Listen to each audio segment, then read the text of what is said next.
दिल्ली में पुलिस ने कत्ल की एक सनसनीखेज वारदात का खुलासा किया है, जिसे जानकर हर कोई हैरान है और कहानी को सुनकर हर कोई दंग है।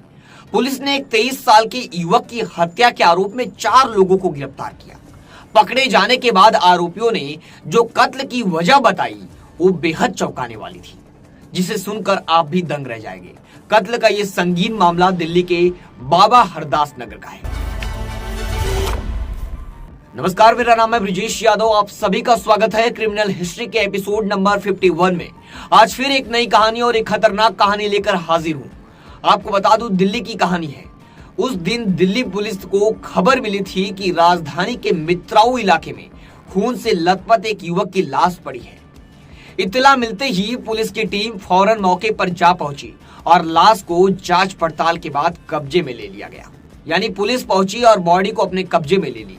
पुलिस ने जब मौकाए वारदात पर छानबीन करते हुए तलाशी ली तो वहां से शराब की बोतलें, सीसा, पत्थर, लोहे की रॉड और कुछ दवाइयां भी बरामद हुई। इसको सुनने के बाद आपको समझ आ गया होगा कि यह घटना कितनी बुरी तरह से अंजाम दिया गया होगा। पुलिस ने वहां जांच पड़ताल में पाया कि हत्या करने के बाद कातिलों ने युवक की पहचान छुपाने के लिए उसके चेहरे को बुरी तरह से बिगाड़ दिया था। अनगिनत वार करके युवक के चेहरे को कुचल दिया गया था। यह पूरा चेहरा यानी स्पॉइल कर दिया था, खराब कर दिया गया था। पुलिस ने पंचनामा करने के बाद उस लाश को पोस्टमार्टम के लिए भेज दिया और आसपास लगे सीसीटीवी कैमरों की फुटेज खंगालना शुरू कर दी। पुलिस के सामने कोई चारा भी नहीं था। पुलिस सीधा सीसीटीवी फुटेज खंगालना शुरू की। इस दौरान पुलिस ने कैमरे की फुटेज में 4 संदिग्ध लोगों को देखा। यही नहीं, मृतक युवक भी एक सीसीटीवी फुटेज में पुलिस को जिंदा दिखाई दिया। अब पुलिस को एक नया मोड मिल गया था इस केस में और एक नया सुराग। दिल्ली पुलिस के स्पेशल कमिश्नर रविंद्र यादव ने बताया कि मृतक की पहचान बंटी के तौर पर हुई है। यानी जो मरने वाले का नाम और उसकी पहचान बंटी के रूप में हुई है। यानी जो मरा है उसका नाम बंटी है। 23 साल का बंटी दिल्ली के गोपाल नगर नवजगढ़ का रहने वाला था। उसकी बाह पर एक टैटू भी बना हुआ था। वह पहले भी चोरी के मामलों में शामिल रहा था। पुलिस ने मृतक के डेजियर की जांच की तो कंफर्म हो गया कि मरने वाला कोई और नहीं बल्कि बंटी ही था। यानी अब पुलिस कंफर्म कर चुकी थी कि ये मरने वाला कोई और नहीं बंटी है। अब पुलिस ने जब बंटी के परिजनों से पूछताछ की, यानी परिवार वालों के कांटेक्ट की, पुलिस परिवार वालों तक पहुंची, यानी बंटी के परिवार तक पुलिस पहुंच गई।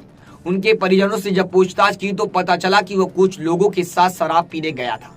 यानी नशे का आदी था, ये शराब पीने गया था कुछ लोगों के साथ। तकनीकी सर्विलांस का सहारा लिया गया और आरोपियों की पहचान कर ली, जिसमें हिमांशु डागर, धीरज तूर, अंशुल अंतिल और साहिल शामिल थे। इसके बाद क्राइम ब्रांच की टीम ने सर्विलांस के आधार पर हरिद्वार में जाल बिछाया और दबिश दी, लेकिन वहां आरोपी नहीं मिले। ये चारों की पहचान हो चुकी थी, चारों आरोपियों की, और चारों को पुलिस दाबिश देकर पकड़ने की कोशिश कर रही थी। हरिद्वार में दाबिश थी लेकिन नहीं पकड़े गए। क्राइम ब्रांच की टीम ने हरिद्वार में लगे कुछ सीसीटीवी कैमरों की फुटेज खंगाली तो पता चला कि आरोपी वहां से कहीं और फरार हो चुके हैं। यानी जब हरिद्वार पुलिस पहुंची तो वो कहीं और भाग चुके थे चारों।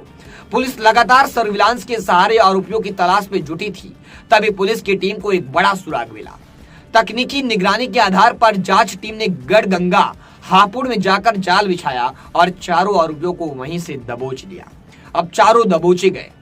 अब आरोपी पुलिस की गिरफ्त में थे। यानी अब पुलिस इन्हें अपने कब्जे में ले चुकी थी, अपने गिरफ्त में अरेस्ट हो चुके थे। और पुलिस के पास सवाल था कि बंटी का कत्ल आरोपियों ने क्यों और कैसे किया। अब पुलिस के सामने ये 2 बड़े सवाल थे कि आरोपियों ने बंटी को क्यों मारा और कैसे इतनी बुरी तरह से उसे अंजाम दिया गया। पुलिस के सामने चारों आरोपियों ने खुलासा करते हुए बताया कि मृतक बंटी आरोपियों का दोस्त था। यानी जो बंटी मरा है वो चारों का ही दोस्त था। दोस्तों ने किया है ये। बंटी का मुख्य आरोपी हिमांशु की बहन के साथ प्रेम प्रसंग चल रहा था। यानी जो चारों में से हिमांशु था, उसकी बहन के साथ बंटी का प्रेम प्रसंग चल रहा था। हिमांशु को जब ये बात पता चली तो बेहद नाराज हुआ। उसे अपनी बहन का ये रिश्ता बिल्कुल पसंद नहीं था। वह इस रिश्ते को हमेशा के लिए खत्म करना चाहता था। यानी हिमांशु की बहन के चक्कर में ये इतनी बड़ी घटना को अंजाम दिया गया। पहले पूरी कहानी सुनिए। हिमांशु के मामा दीपालपुर गांव सोनीपत हरियाणा में रहते थे। धीरज और अंशुल एक ही गांव के यानी दीपालपुर में रहने वाले और साहिल उनके पड़ोसी गांव का रहने वाला था। ये चारों दोस्त थे, 5 दोस्त थे। इन चारों ने मिलकर बंटी की हत्या की साजिश रची। हिमांशु इसी मकसद से 2 फरवरी 2023 को हिमांशु ने अपना मोबाइल फोन 10,000 रुपए में बेच दिया और उसका सिम कार्ड नष्ट कर दिया। आपको बता दूं, अब दिन था 3 फरवरी 2023 का, फरवरी का महीने में। उस दिन चारों आरोपी साहिल की मोटरसाइकिल पर नजफगढ़ दिल्ली के लिए रवाना हुए, लेकिन देर रात होने के कारण बंटी ने फोन नहीं उठाया। आरोपी ने मृतक बंटी के भाई अमित को भी फोन किया, लेकिन उन्होंने भी उनका फोन नहीं उठाया। इसके बाद अब तीनों ने नया दिमाग लगाया। अब बंटी ने भी फोन नहीं उठाया, उसके भाई ने भी फोन नहीं उठाया, लेकिन उन्होंने भी, आपको बता दें, उसके बाद 3 फरवरी 2023 की दरमियानी रात आरोपी हिमांशु अपने दोस्त गौरव उर्फ गोरा निवासी हरियाणा के पास पहुंचे और उसके घर पर रुके। यानी अब ये चारों दोस्त पहुंच चुके थे। अब आरोपी वारदात के दिन अपने दोस्त गौरव उर्फ गोरा की मोटरसाइकिल लेकर नजफगढ़ रवाना हो गए। धीरज और साहिल ने नजफगढ़ में बालाजी टेलीकॉम नाम की दुकान पर 12,000 रुपए में अपने मोबाइल फोन भी बेच दिया। यानी जो इसका दोस्त था, ये भी अपना मोबाइल 12,000 में बेच दिया और हिमांशु तो बेच ही चुका था अपना मोबाइल, और उनके सिम कार्ड नष्ट कर दिए ताकि उनकी लोकेशन का पता ना चल सके। ये तीनों ने काफी शातिर तरीके से इस घटना को अंजाम देने का प्लान बनाया। तो अपना मोबाइल बेच दिया और सिम को नष्ट कर दिया। फिर उन लोगों ने करीब 7:30 बजे एक चाय वाले का मोबाइल फोन मांगकर बंटी को फोन किया और उसे शराब पिलाने का झांसा देकर अपने पास बुलाया। अब यानी अपना मोबाइल बेचकर और दूसरे को बेचकर सिम नष्ट करने के बाद चाय वाले का मोबाइल मांगकर बंटी को फोन कर उन लोगों ने शराब पिलाने का झांसा देकर बुलाया, क्योंकि बंटी इन लोगों का ही दोस्त था।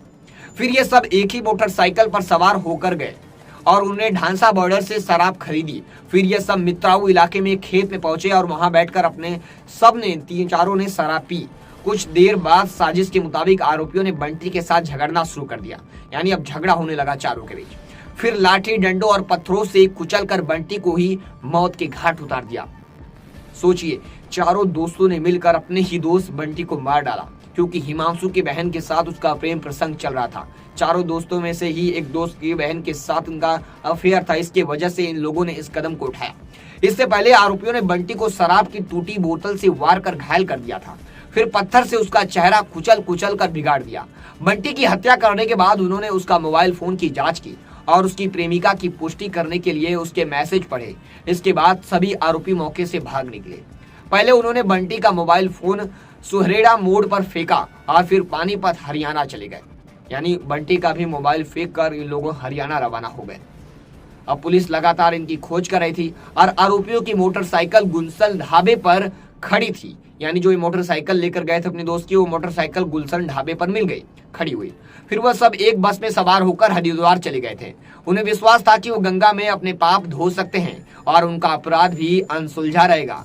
हरिद्वार में स्नान करने के बाद आरोपी 5 फरवरी को शाम को वापस दीपालपुर सोनीपत हरियाणा आ गए। यानी अब वापस गंगा में जाकर नहाकर अब ये दोनों वापस हरियाणा आ गए, ये चारों मिलकर। अब उन्होंने गुलशन ढाबे पर रात का भोजन किया और मोटरसाइकिल से गढ़गंगा हापुड़ यूपी के लिए रवाना हो गए। बस वहीं क्राइम ब्रांच की टीम उनका इंतजार कर रही थी। आपको बता दें, अब क्राइम ब्रांच की टीम इनके खोज रही थी। अब जैसे ही आरोपी हापुड़ पहुंचे, पुलिस ने उन्हें धर दबोचा और गिरफ्तारी से हिमांशु डागर, धीरज अंसल और साहिल बार बार अपना ठिकाना बदल रहे थे। आपको बता दूं, ताकि वो पुलिस को चकमा दे सके। लगातार अपना जो लोकेशन है वो बदल रहे थे। मोबाइल तो फेंक चुके थे और लगातार अपना लोकेशन भी बदल रहे थे, क्योंकि पुलिस के पास इनका कोई सबूत नहीं था। लगातार ये हरिद्वार से गंगा, हरियाणा, हरियाणा से दिल्ली, दिल्ली से लगातार अपना लोकेशन जो चेंज कर रहे थे। आपको बता दें, दिल्ली पुलिस की क्राइम ब्रांच ने आरोपियों को पहले अदालत में पेश किया, जहां उन्हें जेल भेज दिया गया। इस तरह पुलिस ने कातिलों को पकड़ लिया। आप भी सतर्क रहें, सावधान रहें और देखते रहें हमारे साथ लगातार क्रिमिनल हिस्ट्री। आप सभी से मैं एक रिक्वेस्ट आज करूंगा कि हमारे चैनल को आप सब्सक्राइब नहीं किए हो तो चैनल को सब्सक्राइब करना ना भूले। जय हिंद।